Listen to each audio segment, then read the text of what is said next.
Okay, welcome back to Math 20-2. We are going to do the fifth lesson in the unit. We're on page 359. So we're actually going to do 5 and 6 today. They're, between the two of them, only 3 pages long, so I think you can handle that. Okay, so in this lesson, we're going to explore practical applications of quadratic functions. So it's nothing really new. We're just going to be doing more of it, some with the graphing calculators, others without a graphing calculator. And we're just going to be applying what we know about the quadratic form. So we've looked at 3 different types. So that's the general form. Next we have the standard or vertex form. And then lastly we looked at the factored form. Oopsies, that's supposed to be a minus. Okay, and they each have their kind of pros and cons. This one's nice because then you know the vertex, because the vertex is at h and k. This one's nice because then you know the zeros of the function. The zeros will be m and n. In all of them, if we've got a negative a, that means that we're opening down, and if we've got a positive a, we're opening up. In this example, that c is going to be the y-intercept, the yint. We can write the vertex is h and k, and then those are the zeros or the x-intercepts. Okay, so zeros, x-intercepts, roots all mean the same thing. And yeah, so that's the review of what we've done so far with quadratic functions. So we're just going to do more of what we've been doing. We're just going to be applying it to some word problems. Okay, so let's look at class example 1. During a high school football game, the height of a punt can be modeled as a quadratic function of time. Okay, so now I see here, okay, this is my vertex form. Okay, so then that tells me that my vertex is happening at 1.5 and 12 1/4. Okay, so that's what it's telling me. It's also telling me that it's opening down because of that negative, which makes sense because the punt is going to go up and then down, right? Punt is when you kick the football. All right.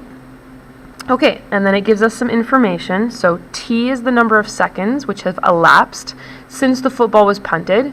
Okay, so this is my t. And then h of t, so that's my function. So height as a function of time is the number meters above the ground after t seconds. So without using any of the graphing features of your calculator, we're going to talk about, okay, how can we use this formula that's given to us to answer some of these questions. Okay, so the maximum height of the football is going to be the y-coordinate of your vertex. Y-coordinate of vertex, because that's going to be our max, our highest point. Okay, so the maximum height of the football is then therefore 12.25 meters. Okay,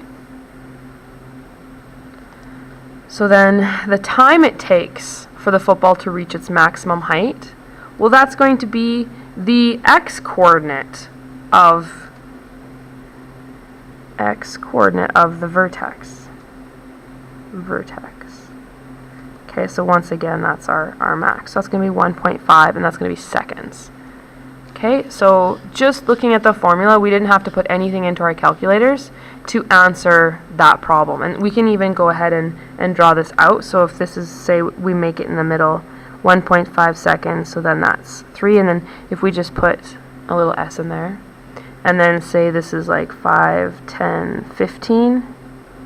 Okay, then 12.5, so in the middle there. So then we just make a nice smooth parabola. Okay, and then that gives us a visual. Okay, so when it was talking about the max height, that is the vertex. Okay, so then part 3. Okay, now I drew this, I just sketched it as is, but we've actually got a bit of a stretch here and some other things to think about. Okay, so that's going to have to do with this next section. So the height of the football above the ground as the punter makes contact with it. Okay, so this would actually, I should have drawn this down like this more. It's going to be a little wider. Okay, so because if you think about it, when the person's punting it, this is my super awesome, that's a really big foot. Okay, so when he punts it, it's not from the ground, it's going to be from a point above the ground. You're all wondering why I didn't go into art. Anyway, okay, so that's going to be, ding ding ding, the y-intercept. So the height of the football above the ground, that is the y-intercept. Okay, so the y-intercept occurs when x is equal to 0. So in the context of our question, that's going to be when time is equal to 0. Okay, so then when time is equal to 0, all I have to do is substitute in zeros for my time here. Okay, so my h of t, or h of 0 rather, is going to be -5, 0 minus 1.5 squared, plus 12.25. Okay. So then once I plug that all into your calculator, so -1.5 squared times -5 plus 12.25 is equal to 1. Okay, and remember this is, the question tells us that that's measured in meters above the ground. So then the answer to that is the football was 1 meter above the ground when the punter makes contact with it, which makes sense. That's not an unreasonable answer. Okay. The next question is, we want to know the height of the football above the ground half of a second after contact. So then that's going to be, we're being asked, what is h of 0.5? So I do the same thing as I did up here, except for I'm going to substitute in 0.5s.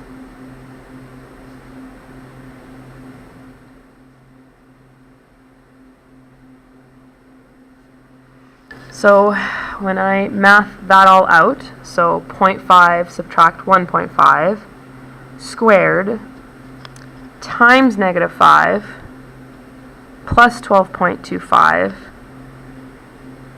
I get 7¼ meters. Okay, so that means that after half a second, so like roughly around here, okay, I'm at 7¼ meters, which makes sense. Okay. So that's how we would do it without using our actual graphing calculator to solve that. Part B, we're actually going to be using the features of the graphing calculator now. So sketch the graph to verify the answers. Okay, so we would just want to plug into our graphing calculator. I'm just going to clear this. Whoa. Ah, what did I do? Menu 1, 4. I think I went menu 4, 1. Okay, and so I'm going to put in, where is it? There it is. So, and remember, instead of t's, I'm going to use x's. -5 bracket x minus 1.5 end bracket squared plus 12¼ Okay. So now I have my Windows at 200. I don't need that. I'm going to go Windows just to standard. Okay. And then, that's not good enough either, because remember my max point's at 12¼ So I'm going to go back into Windows, and I'm going to go into Windows settings. So my X-min, because it's time, I can't go back in time, but just so I can fit it on, I'm just going to put -2. Okay. My X max, now I know that I go to about a 3, so I'm just going to put a 5, and I'm going to put a scale of 1. My Y min, same thing. Okay, I can't, the ball isn't going to go underground. I guess I could, theoretically dig a hole, but why? So same thing, I'm just going to go -2 so that I can see it. And then my Y max, I'm going to put to 15. And then same thing, scale of 1. Okay, so you just kind of have to think your way through of like what would make sense for this. So there's my graph. Okay. Okay, mine's a little bit squishy on my graph because this one I made to 3, so it's stretched out a bit, but same idea here. Okay? Alright, so let's see what the question wants me to answer. It says, so sketch the graph and verify your answers. So we wanted to know, okay, the x coordinates, the vertex, so you would go menu, analyze graph, and then I want to know the maximum. So then I go on one side, on the other side, there's the 1.5, and this one's rounding to 0.3, which is fine, I know it's 2.5, or 12.25. The next thing I wanted to know was this point right here, and remember for y-intercepts, the easiest way of figuring that out is to go to your table. Where's my table on here? It's missing. Graph type. Am I blind? Okie dokie, that's weird. Super duper weird. Okay, well, you go to your table. I'm just going to go onto the trace, which I don't like doing the trace because it's not perfect. Whoa, I pressed it too many times. There we go. So, nope. There it is. So there's my 0 and my 1. Okay, I would suggest the table. Sometimes trace can do weird things. I'm not sure why this calculator's not using the table, but further I guess proof, for use of a better word, whatever calculator you use while doing your school work, your assignments, etc., use that one on the test. Okay, if I had gotten this one on a test, I'd be like, you know, what the heck? I'd deal with it, but it would be an unnecessary stress out. Okay, the other question, it says, determine how many seconds to the nearest 10th the football is 10 meters above the ground. Okay, so at 10 meters above the ground, if I'm looking at this right here, okay, use a different color. That's going to be my line of y is equal to 10. Okay, it's going to be here and here that it hits 10 meters. So this would be an intersection question.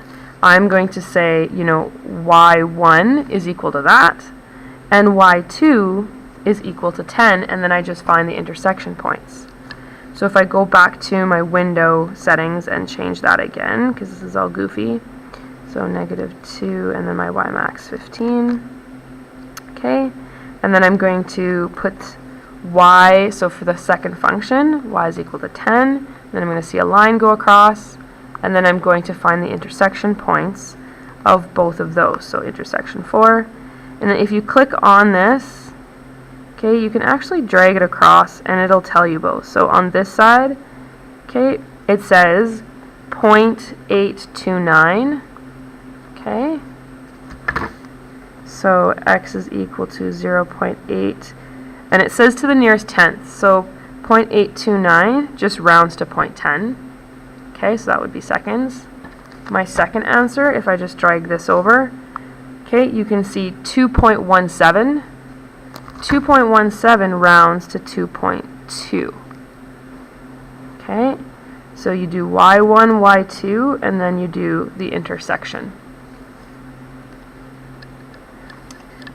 Okay, so the punt is not caught by the opposing team, and the football hits the ground. Use the features of the graphing calculator to determine how many seconds to the nearest 100th it took for the football to hit the ground. Okay, so just going to our graphing calculator, okay, and I just want to like delete that, and I want to, actually, I want this out of my way. Oh, I can. Cuckoo. Okay. I'm happy. So, this is where the punter kicks the ball, time 0. Okay, we want to know when it hits the ground, which is this point here, which we call our, yes, that's right, 0. Okay, so then I go analyze graph, I get my 0.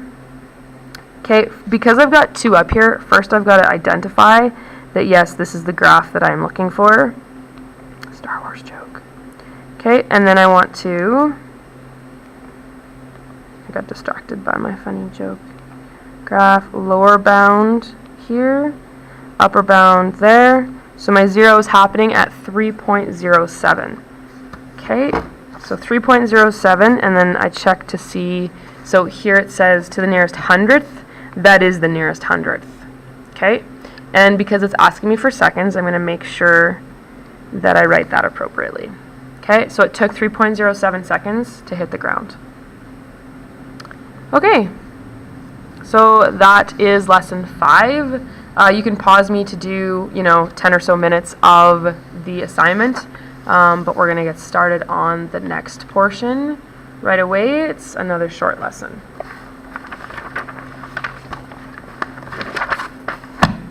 Okay, so we are on lesson 6, page 365, and then here's the review that we just spent time going over. Okay, so we're still, we're just using these quadratic functions to model situations. So same thing, there's nothing new, we're just doing word problems. Okay, so the Golden Gate Bridge in San Francisco is one of the most internationally recognized bridges in the world. When it was built in 1937, it had the longest suspension bridge span in the world. The shape of the main suspension cable is a parabola, hence its use for quadratics, because we know that quadratics parabolas. Okay, and it's more than 1 mile in length. And there's, if you QR that, whatever. Okay, here's the diagram. So we've got the right tower, we've got the left tower, the road runs through here. This is the parabolic cable that helps keep it all together. Excuse me. So in the diagram, the road across is 246 feet above water level. Okay, the two towers are 746 feet above water level. Okay, so that is at 746. And they are 4,200 feet apart. Okay. The lowest point of the parabolic cable is 10 feet above the ground. Well, that's pretty tiny. All right. Okay, so state the coordinates. So we're looking at where did I didn't realize there was 2 of them there. Okay, so a Cartesian plane is superimposed on the diagram with the x and y axis shown. So notice right here, this is the x-axis, there's the y-axis, this is our origin, okay, and then we're coming down and then back up. Okay, so state the coordinates of the top of each tower and the vertex of the parabola. Okay, well the top of this tower is 0, 0. The top of this tower is going to be, so remember this is 4,200 feet that way, so it's going to be 4,200 and 0. Okay, and let's just put little dots there. Alright, and then we also want the vertex of the parabola, so that's going to be this point right here. Okay, so the information we have there, we know from our information up here, if this whole thing is 746, okay, the distance from the top of the tower to the road would subtract that, which is 500, right? So then remember this distance here is 10. So then if I go down 500 and then up 10 again, okay, that means that distance there is 490, and with respect to my Cartesian plane, that's going to be negative 490. Okay, so that's my second value there. Okay, so then in order to find my h value, okay, so a parabola we know is symmetrical. So that means this distance of 4,200, if I divide it by 2, that's going to be my midpoint, which happens to be where my vertex is. Okay, so that's labeled out. Alright, B. the equation of the function represents the parabola of the function representing the parabola can be written in the form of this. Use the points to determine the values of a, m, and n, and show that the equation of the parabola is this bad boy here. Okay? Alright, so if we're using these points, okay, so any of these, I would start with one of the ones with the zeros maybe. Oh, no, of course, sorry. This is the x-intercepts, so we want to use the x-intercepts. So we are just going to write this down again. X minus something, x minus something. Okay? So my two intercepts are 0 and 4200. So 0 and 4200. Okay? So then this part's easy. X minus 0 is just x. So I'm going to have a times x. And then this is still going to be 4200. But ax needs to distribute in. So I'm going to have ax squared minus 4200 ax. Okay? And that's equal to y. So now that I've got it in this form, I'm going to use the vertex points of 2100 and negative 490, okay, because then that gives me an x and a y. Then I can solve for my unknown a. So that's going to be negative 4. I don't really have enough room here. I hate these things. Why do they do that? I get it. Alright, and then a 2100 squared minus 4200. I think I might have made this harder. Yeah, so this is going to be so much easier if I don't distribute. Okay, so I'm going to actually I'm going to write a line through here, and I'm going to take this version, okay, because then my x's are separate from my a's. I would end up having to separate them again. Okay, so negative 490 is equal to a times 2100 times 2100 minus 4200. Okay, so once again we scrap this. Usually you want to distribute to simplify, but here we just wanted to use that one. So I'll give you a second to make sure that you've got that written out right.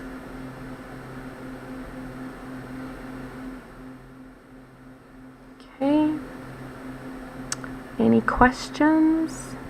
Just kidding, I can't hear you. Okay, so let's multiply this in, do the appropriate math. So negative 490, that's going to not change. Okay, 2100 a, and then 2100 minus 4200 is just going to be negative 2100. Now I need to multiply those, and I get this monster number. 1, 2, 3, 4. A is equal to 490. Crazy. Okay, now I just want a, so I'm going to need to divide both sides by this big number. Okay, so when I do that, okay, so negative 490 divided by this monster 1, 2, 3, 4. Okay, if we, oops, sorry, you can't see it. If we put this into our calculator and use the math 22 or the math frac, it gives us actually a simplified fraction of, I think it's 900. I actually need to show this. Okay, so let's just go back to here, and we're at 490 divided by 4, 4, 1, 1, 2, 3, 4. Yeah, 1 over 9,000. Okay. Okay, so there's our A. So that's that part done. So then, actually that's all we really need to do, because we know our M and our N. We started off with that. So therefore, my equation, 1 over 9,000, okay, x just by itself, and then x minus 4,200. Okay. So then you could distribute from here. That'd be fine, but this is okay too. Oh, no, it's not. Because look, we have to prove that it's equal to this. Psych. So we do have to multiply this out. So 1 over 9,000x times x is going to be 1x squared over 9,000. Okay, subtract. Now 4,200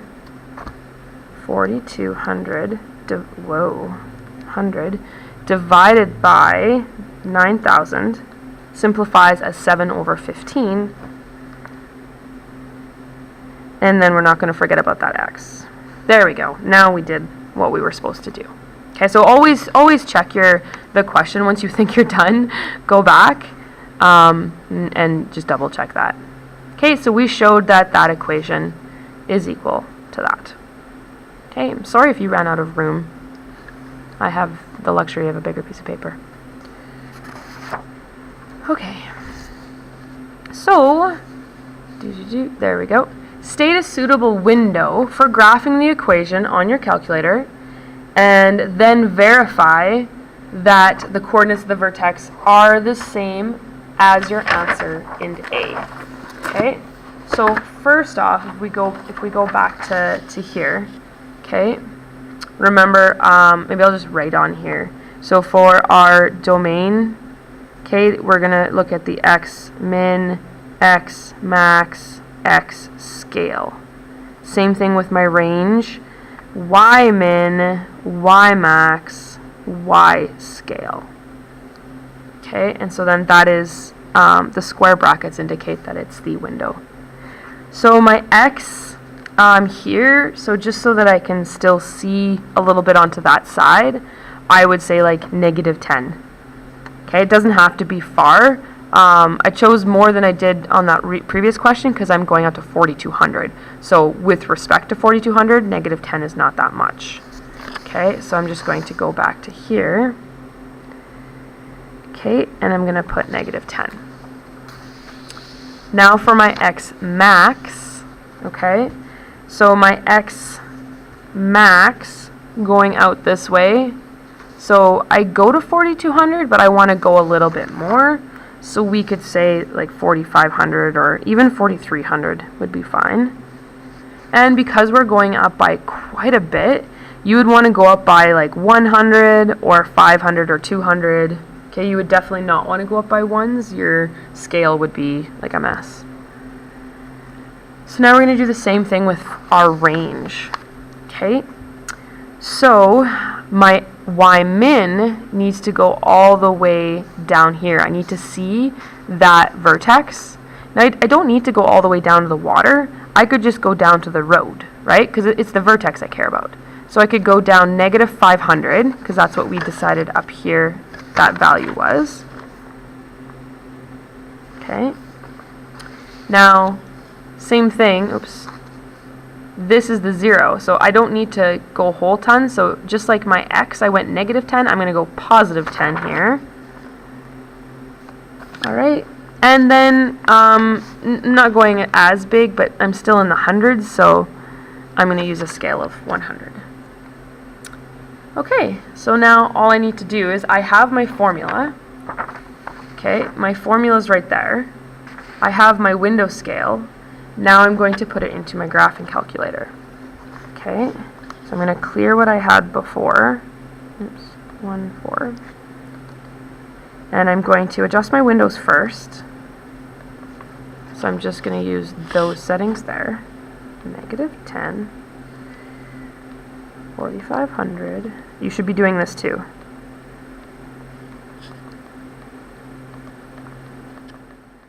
Okay, so I match those numbers with question C.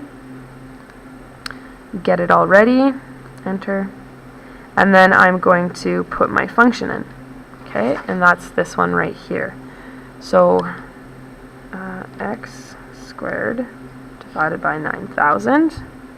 Okay, and I'm going to put a brackets on it. I always, err on the side of caution so that you've got, ooh, I just drew on that. So that you've got brackets, because otherwise weird things can happen in your calculator. 7, and then that's 7x divided by 15. There we go. Okay, and so there's my San Francisco Bridge there. Okay, so I think we did everything. So verify the coordinates of the vertex. So that's what we want to do. So analyze graph, go to your, so now we're looking for our minimum. Okay, and then lower bound. Why do that? Minimum.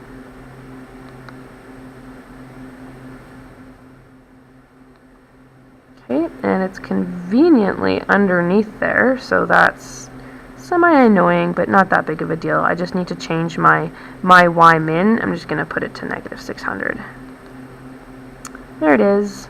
Okay, so 2.1 E3 means 21 with, 2.1 times 10 to the 3, which is 2100. Okay, so my vertex is still at 2100 and -490. So that is verified. Okay. Alright, D. Determine the height of the parabolic cable above the road 900 feet from the left tower. Okay, so there's a couple different ways you could do this. If this was an algebraic one, you would want to put in x is equal to 900. Okay, we can also, because it said to use our graphing calculator, we can use the trace function. I think that's probably the easiest one. So graph trace, and I want to go to x is equal to 900. I swear I'm pressing it. Wow, this thing is like finicky. Okay, well mine's being silly, so you can continue on doing the trace if that's working for you. I'm going to look at my table. Oh wait, I can't because this calculator is possessed. Okay, well, I want you to do it. Okay, do it right now. I'm going to try to figure out what's going on here.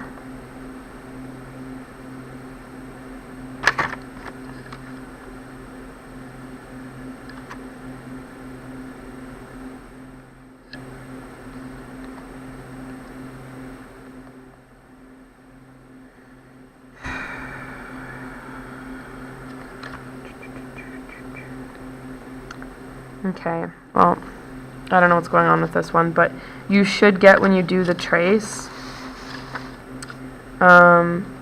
trace of 900, you should find that the corresponding y is -330.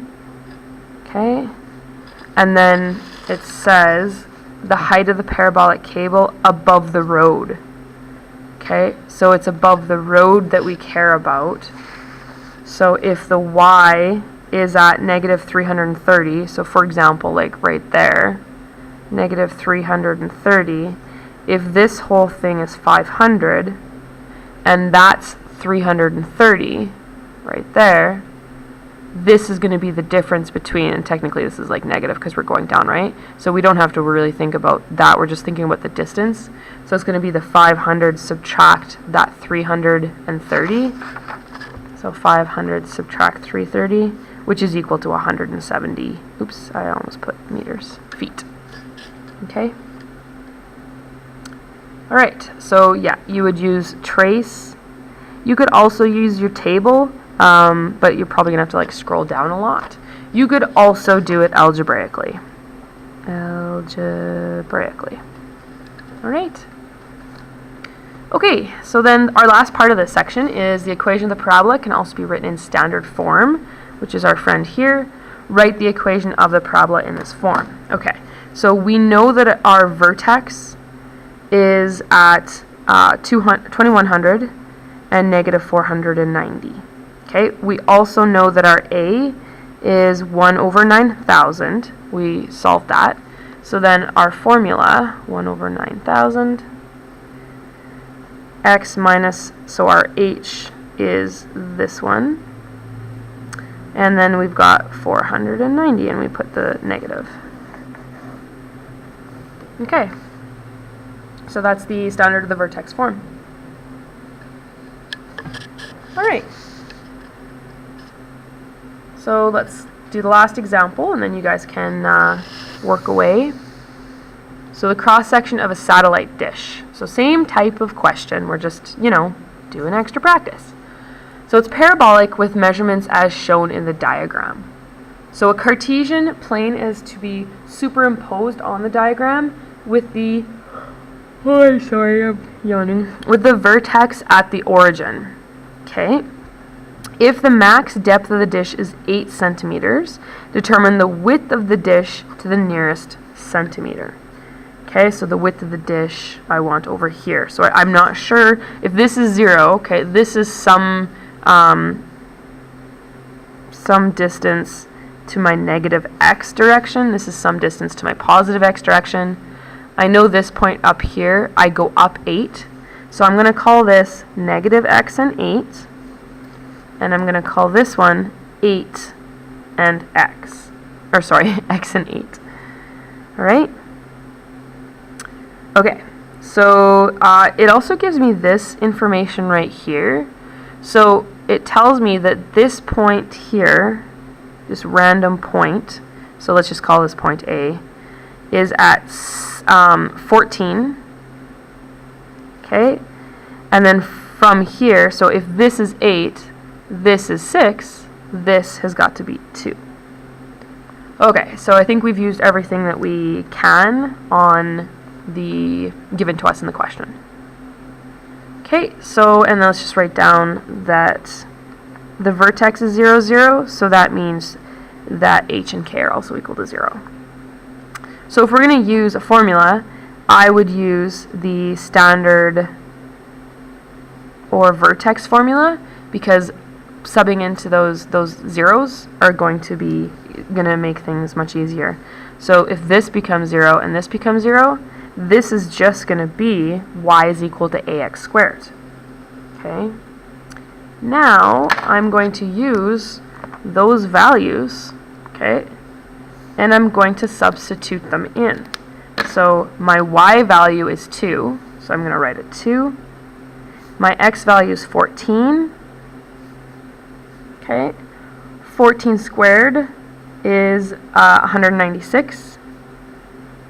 196. And so then if I divide 2 by 196, oops, sorry, you can't see, I get 1 over 98. Okay. So then my overall formula, so therefore y is equal to 1 over 98 times x squared. So now I'm not done yet, because it asked me what is my maximum depth. Okay, so not depth, width. Maximum depth is 8. So my width right here, okay, I want to know that distance. So I want to know what my x is. So then I know for this point my y is 8. So I'm going to put 8 is equal to 1 over 98 x squared, and then I'm going to solve for my x in order to find the solution to this problem. Okay, so cross multiplication, 8 times 98 is 784. Now I've got x squared. Okay, I want the square root of that, and the square root of 784 is 28. Okay, so that tells me that from this midpoint all the way over here is 28. So then the actual width of my whole dish, so width is going to be equal to twice of 28, which is 56. And I think this is centimeters. Yep, centimeters. Now it says to the nearest tenth of a centimeter. So if I have an answer of just 56, all I have to do is put 0.0. And I'm done. Okay. So that's the lesson. You guys can work, hopefully, help each other out. Stay off your phones. Okay, you know who I'm talking to. And I'll see you tomorrow.